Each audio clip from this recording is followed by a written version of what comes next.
Наше слабое звено – это, собственно говоря, отсутствие влиятельного лица в вышестоящих во всех органах, в том числе в Государственной Думе. Влиятельного лица, понимаете, или авторитетного, что ли, и так далее, который мог бы вот так вот, при утверждении законов, да, при продвинутых положениях, постановлений там, из различных министерств регионального развития и так далее, где-то вмешаться. Вы понимаете, у меня ёкало положительное сердце, когда я узнал, что «Справедливая Россия» продвигает в списках Туманова. Понимаете, все-таки из нашей среды, так сказать, редактора «600», много выступает в этом плане, считается председателем, так сказать, тоже Союза садоводов. Но я понял через некоторое время, что все мои, так сказать, положительные моменты, надежды, все исчезли.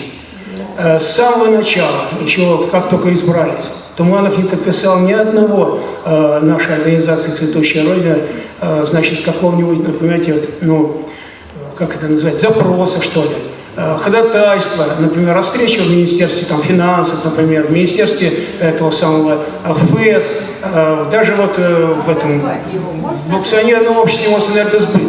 И то туда вот мы пробиваемся.